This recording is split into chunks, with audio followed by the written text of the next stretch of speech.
As we are days removed from Saturday's pay-per-view,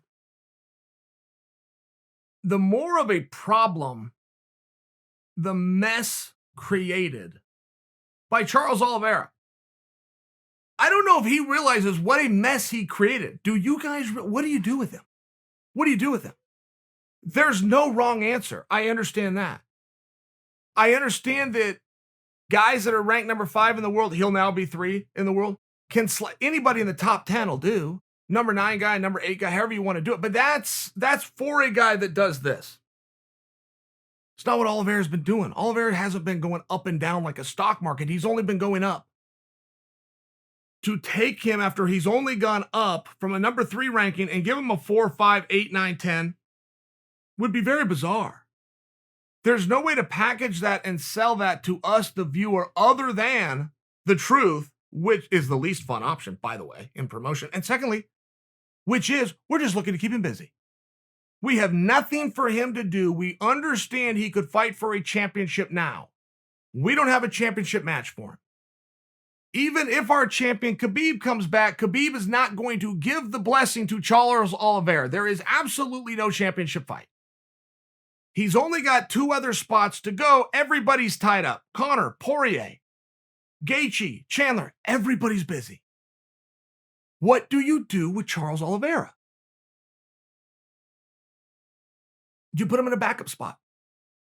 Is he the new backup guy? Because it's a way to stay focused. It's a way to make weight. It's a way to keep your travel schedule. It's a way to stay in the gym. By the way, that comes with a financial incentive, all the while kicking the can. Or do you do with him what had it just happen with Francis, which is, you know what? Stipe and Daniel are going to fight. That's still a month away, but it's going to happen. You're going to do absolutely nothing till that fight is done, till they both have a recovery time, a contract signing window, a training camp, a destination, a location, and an actual venue to fight. I mean, it's one of these things. It's very rare that happened to Francis, but Francis was so scary and so dominant. It was the right decision from a safety standpoint for other fighters.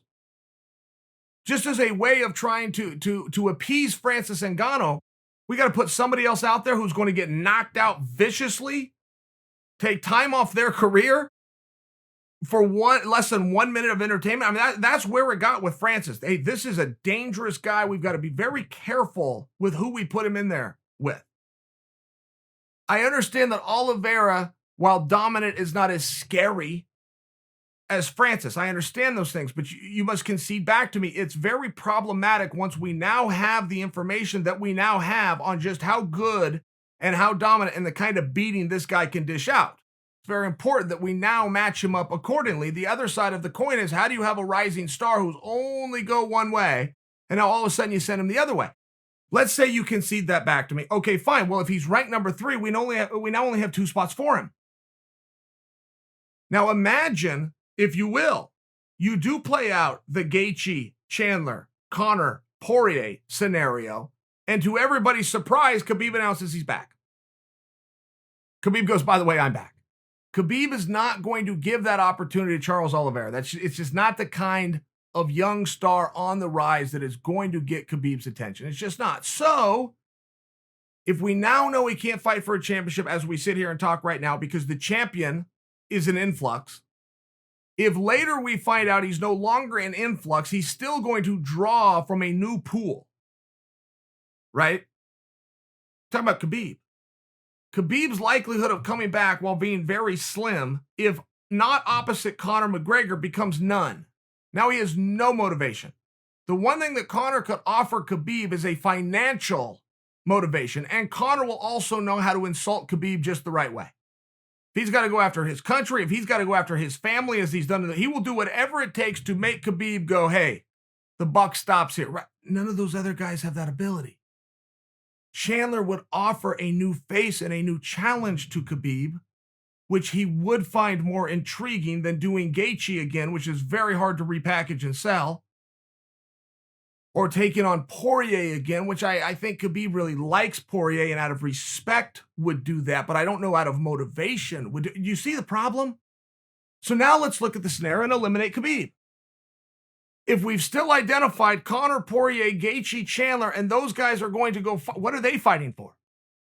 If they're fighting for a chance to go fight Oliveira, what are they fighting for? Let's just do that. I mean, if that's what this is about, if the prize becomes Oliveira or the end destination becomes Oliveira, some of these fights haven't even happened. Gaethje Chandler's not even signed. That's me just speculating based on the pieces left on the board. Then let's just not sign that fight and put one of them in there with Oliveira. Do you see the problem? Do you see the problem? What is he going to do next? And against who is he going to do it? And there's guys that can stand up to Oliveira. There's guys that could beat him. He could beat them too. Dan Hooker can beat Oliveira. Oliveira can beat Hooker too. I get it. Is that the route you go? If you do, you're now risking eliminating one player from the board, but Oliveira doesn't come without problems. There are very few guys that do not have a grasp of English that are ever given an opportunity to fight for a championship. It does happen. I could name a couple of them for you that are sitting champions right now. Figueiredo comes to mind. But it's very rare. It's very rare. Nobody's going to be in a big hurry to do a huge favor for a guy who's a total stud and on the right. They're just not. And as much as he's a hero with us, but we're the hardcores. We're not the ones that matter. We represent 15% of the market. If he cannot go on SportsCenter and captivate the little old lady in Iowa to stop what she's doing and tune into this content, you see the problem? You see the problem? But you still, out of an integrity, have to do something with him. It has to be something special. There's just not a lot of options right now at 155. I mean, this division is completely log jammed, and he just threw a wrench into it in a good way. This is meant to be positive to Charles Olives here, right? I mean, I'm attempting to compliment him. I'm attempting to compliment just what a wrench he threw into such a powerful division. Whatever he does next is going to be spectacular, and I look forward to it. But if I was to guess for you what that's going to be, and I'm forced to look at all the different evidence and all the different possible turns and maneuvers that the division can take, I'm stumped. I got a big problem. Unless I want to intervene right now with a potential Gaethje-Chandler match, which could potentially draw into Oliveira. If I potentially want to do that, but I haven't signed this match, then just don't sign it. Take one of those two guys right now, Chandler or Gaethje, and put him in there with Olives. But what is Oliveira? What's he do then? His situation doesn't greatly change. Until we get some very clear answers from the Khabib title situation, we're in a little bit of a jam. We're in a little bit of a jam to start going out and piecing all these things together. And by the way, we don't have any help from Oliveira. Oliveira has yet to make a case for what should be next. And even if he had said case, if he does it through a translator, it doesn't work the same. So it's going to be a slow build and a slow rise. But I think if you looked at Charles's career, we've taken quite a bit of time here. He's hurt himself tremendously in terms of a marketing potential. How much more does he have to do before we step in and go, look, you've done your part. Now it's our turn to do ours. There's an answer to that. There is a time when that will no longer matter.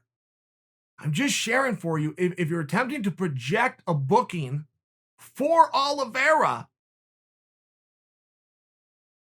you're going to need an immense level of creativity.